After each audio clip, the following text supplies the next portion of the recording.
I said yes to a marriage proposal after knowing him for just 1 month. 1 month. I whispered the words through tears, not knowing if they were tears of happiness or fear. Maybe both. Maybe I already knew, somewhere deep inside, that I was making the biggest mistake of my life. My name is Emma. I'm 29 years old, and I live in a small city called Maple Creek. It's the kind of place with quiet streets, peaceful parks, and coffee shops where everyone knows your order. I have a 1-bedroom apartment that feels cozy most days, with a big window in the living room where I sit and watch the world pass by. I work at the library, surrounded by books that take me to places I've never been, introduce me to people I'll never meet. Reading fills some of the emptiness, but not all of it. Not even close. The truth is, I'm lonely. Deeply, achingly lonely. Most of my friends got married, started families, built lives that don't have much room for me anymore. We meet for coffee maybe once a month, but it's not the same as it used to be. The conversations feel shorter, more polite. Like we're checking boxes instead of connecting. Evenings are the worst. I come home to silence, eat dinner alone, watch television with no one to laugh with, read books with no one to discuss them with. The quiet wraps around me like a heavy blanket I can't shake off, pressing down on my chest until it's hard to breathe. One evening, my friend Sarah called. She has this way of knowing when something's wrong, even when I try to hide it. "Emma, how are you?" she asked, her voice soft with concern. "I'm okay, just tired," I lied. "Are you lonely again?" she asked gently. I didn't want to admit it, but the word escaped before I could stop it. "Yes." Sarah paused and said, "Why don't you try online dating?" I know it sounds scary, but so many people find real connections that way now. My stomach tightened. "I don't know, Sarah. Meeting strangers online feels dangerous." "It feels strange." "Just try it," she urged. "Talk to people first. Be careful. Take your time. What do you have to lose?" That night, with trembling hands, I created a profile on a dating website. I kept it simple.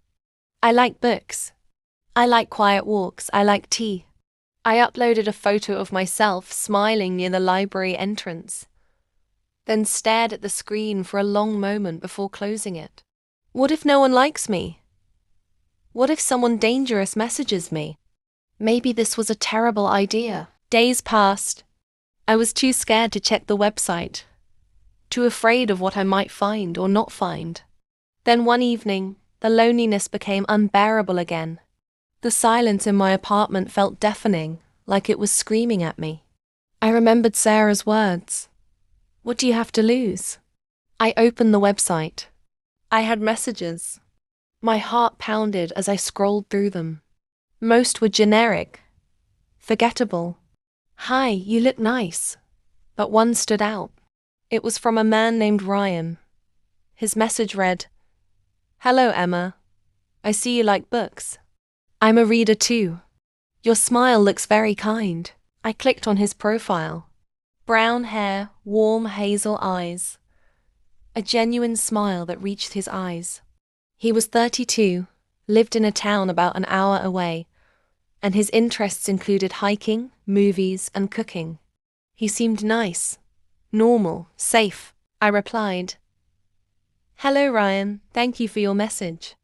Yes, I love books. What are you reading now?" He answered quickly, and just like that, we started talking. We discussed books, favorite authors, movies that made us cry, dreams we'd kept hidden. He wanted to travel the world. I wanted a small garden where I could grow flowers. The conversations flowed easily, naturally, like we'd known each other for years instead of days. Soon we were messaging every single day. Every morning, I'd wake up to a text from him. "Good morning, Emma. Have a beautiful day." It made me smile in a way I hadn't smiled in months. In the evenings, we'd chat for hours. He asked about my day at the library and actually listened to my answers. He made me laugh with his stories about work. Something technical with computers that I didn't fully understand but loved hearing about anyway. When we started calling each other, his voice filled the empty spaces in my life. I didn't feel lonely anymore. I felt seen, heard, wanted. After 2 weeks of talking online, Ryan asked, "Emma, can we meet? I really want to see you in person." My anxiety spiked immediately. Meeting a stranger. Was it safe? But he didn't feel like a stranger anymore. He felt real, kind, trustworthy. I said yes. We agreed to meet at a coffee shop in Maple Creek, somewhere public, somewhere that felt safer. The day of our meeting, I was a nervous wreck. I changed my clothes 3 times, checked my reflection obsessively in the mirror. What if he doesn't like me in person? What if I say something stupid? What if the connection we felt online doesn't translate to reality? I walked to the coffee shop with cold, trembling hands.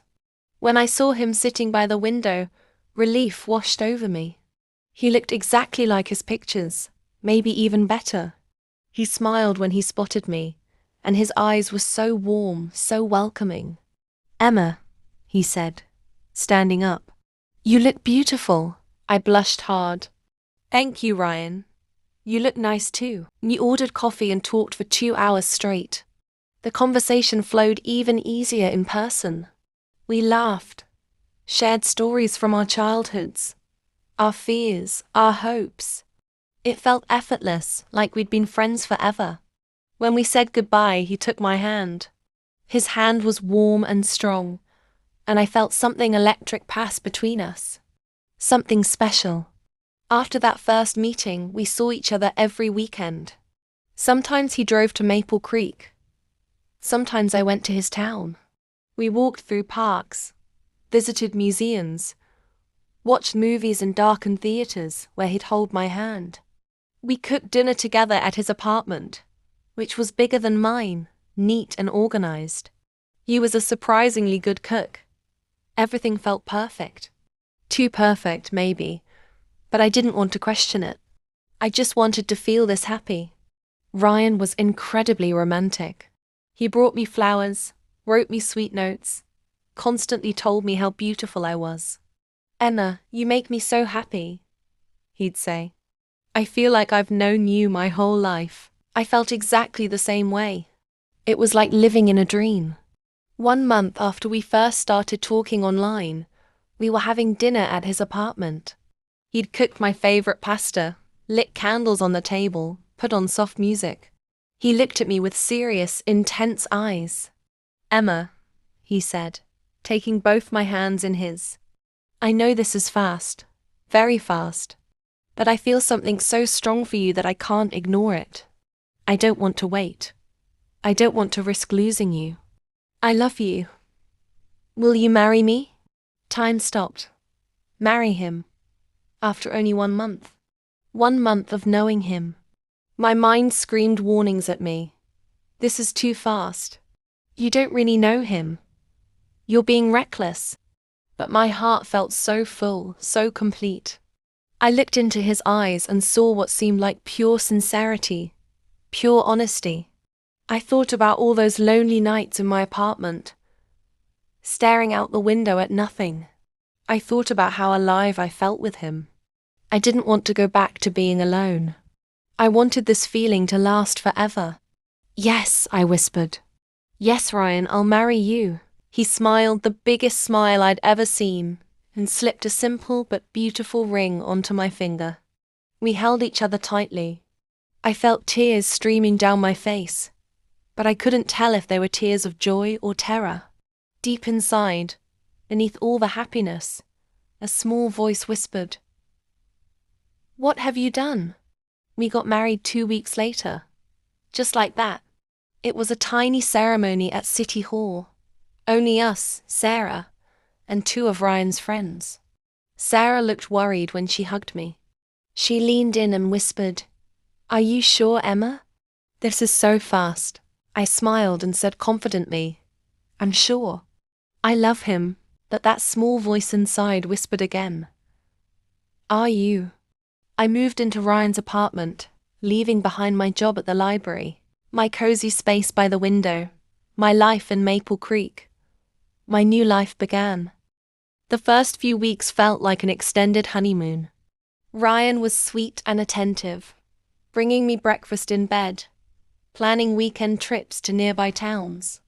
We talked about our future, about buying a house someday, maybe having children. I felt genuinely happy. I told myself, see? It wasn't too fast. This is real love. But slowly, things began to shift. Little things at first, so subtle I almost didn't notice. Ryan was obsessively neat. If I left a book on the table, he'd move it immediately with a tight expression. If I left a coffee cup in the sink, he'd sigh loudly, dramatically. "Emma, please keep things tidy," he'd say. "I need order." I tried. I really tried. But sometimes I forgot.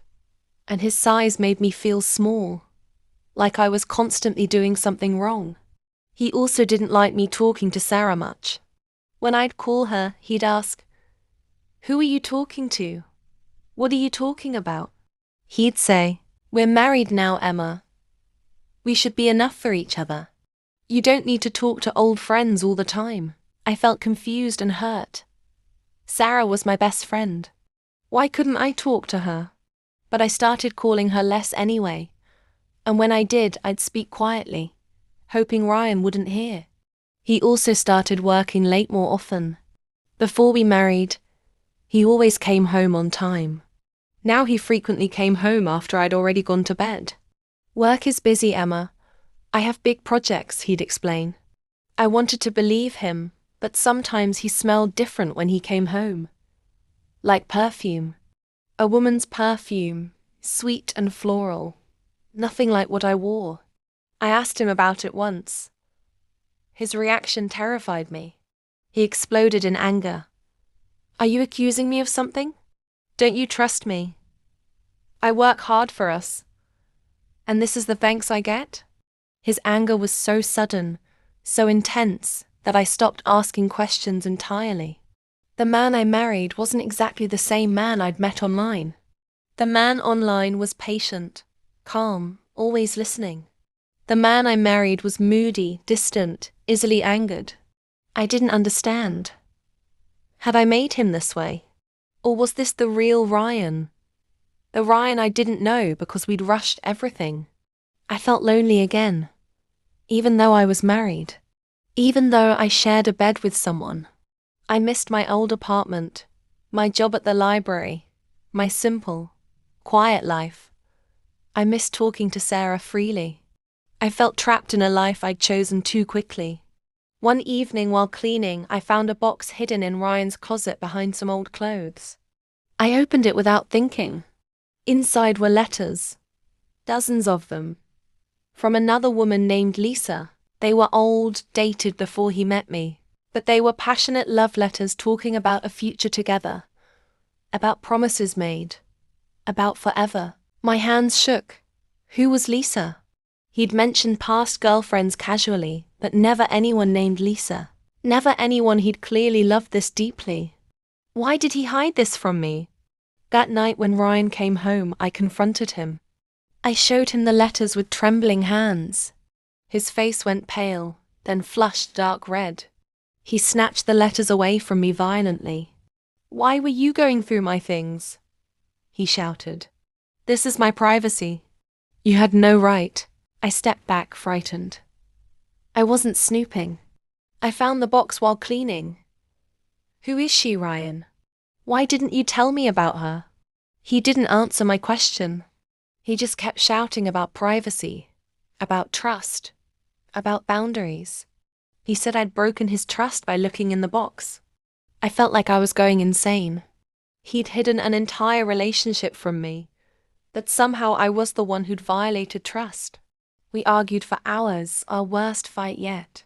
He never explained about Lisa. He just stayed angry, defensive, closed off. He ended up sleeping on the couch and I lay in bed alone. The silence was heavy again, exactly like in my old apartment, but this silence felt so much worse. It was filled with doubt, fear, and crushing regret. Had I married a complete stranger? Had I made the biggest mistake of my life? I wanted to run away, back to Maple Creek, back to my books and my quiet window. But I was married now. This was my life. I'd made my choice. Too fast. Way too fast. The days after that fight were glacial. Ryan and I barely spoke. He left for work early, came home late. We ate dinner in complete silence. The apartment felt like a hotel, cold and impersonal, not a home.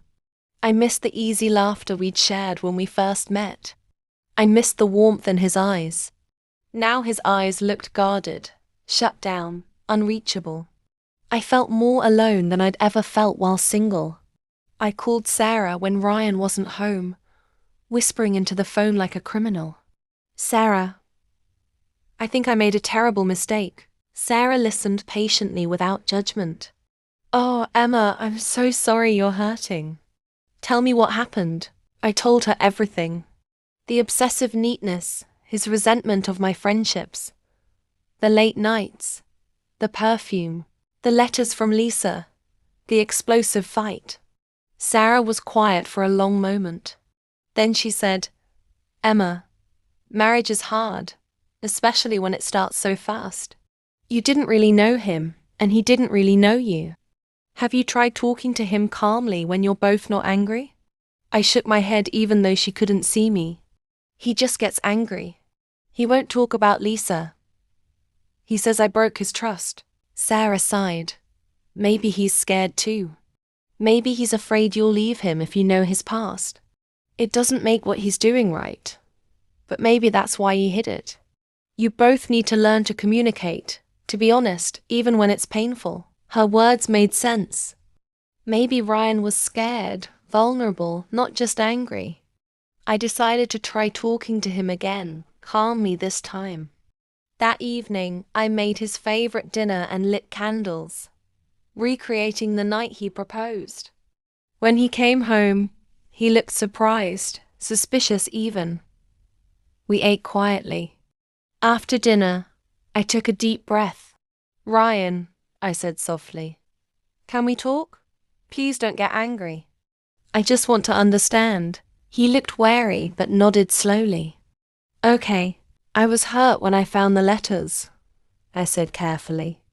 "Not just because they were love letters, but because you didn't tell me about her, about Lisa. It made me feel like you were hiding a huge part of yourself. It made me wonder what else you're hiding. It made me feel like I don't really know you at all." Ryan stared down at his hands for a long time. I waited, holding my breath. Finally, he spoke, his voice low and broken. "I should have told you about Lisa. We were together for 3 years. We were engaged, but she left me for someone else. It destroyed me completely.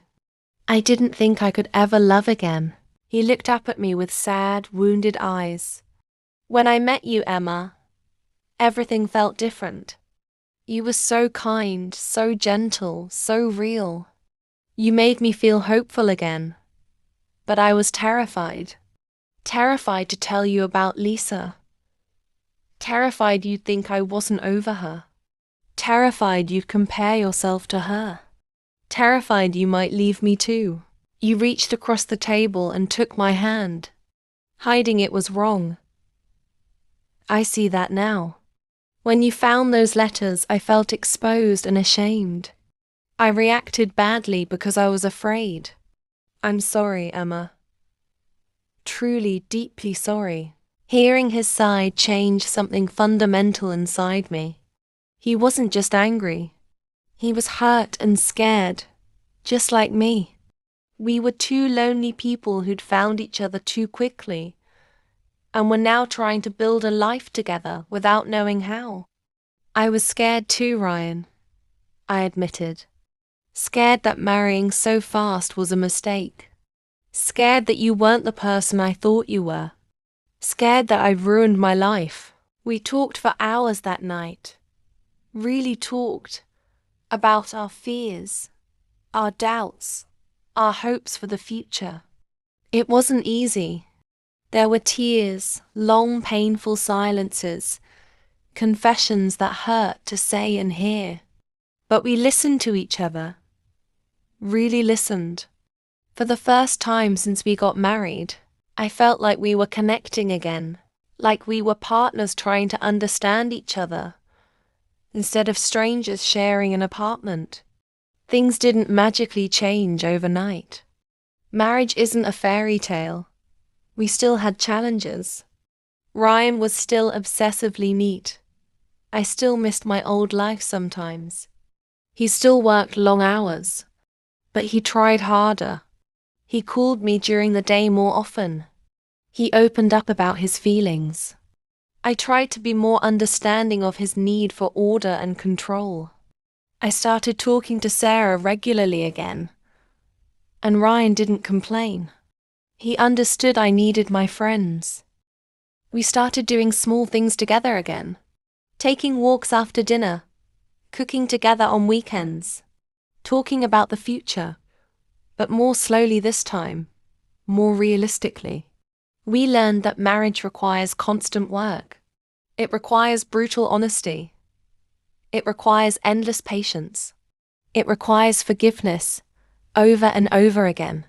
We learned that loving someone you met online and married fast is incredibly complicated. You skip all the slow, essential steps of getting to know someone. You jump into the deep end without knowing how to swim. Sometimes you discover the water is colder than you imagined. Sometimes you find hidden rocks that cut you. But sometimes, if you're lucky and willing to work hard, you also learn to swim together. It's been 1 year since we got married. Is our marriage perfect? Absolutely not.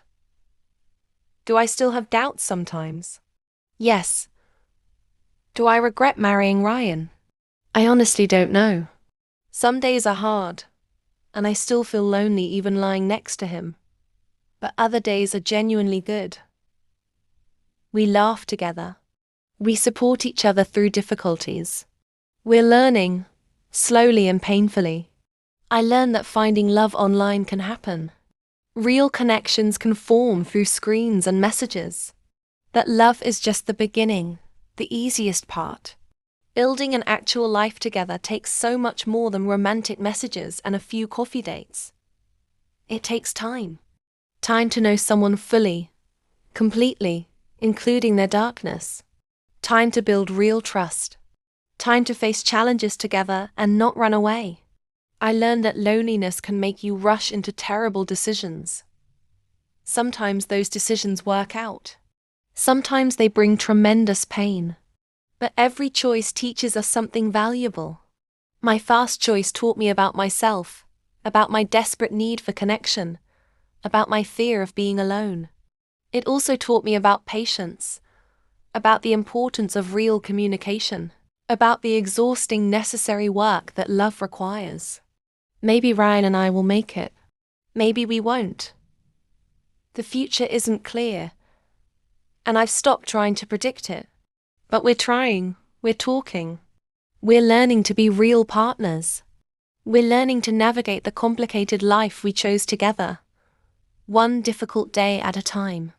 If you're listening to my story, maybe you feel lonely too. Maybe you're thinking about online dating. Maybe you've met someone fast and you're wondering if you should take the leap. My advice is simple but crucial. Be careful. Be brutally honest with yourself. Don't let loneliness push you into something too fast, too permanent. Take your time. Get to know the person deeply, their past, their flaws, their wounds, their dreams. Ask hard questions. Listen to the answers, even when they're uncomfortable. And most importantly, listen to your heart, but also listen to your mind. Love is beautiful and necessary, but it also needs wisdom. It needs time to grow strong, deep roots. Thank you for listening to my story. It's not a perfect story with a neat ending. It's a real, messy story about love, mistakes, and painful learning. I hope it helps someone out there make better choices than I did. Remember, It's okay to be lonely sometimes. It's okay to desperately want love. Just be kind to yourself and take your time. Your happiness is too important to gamble with.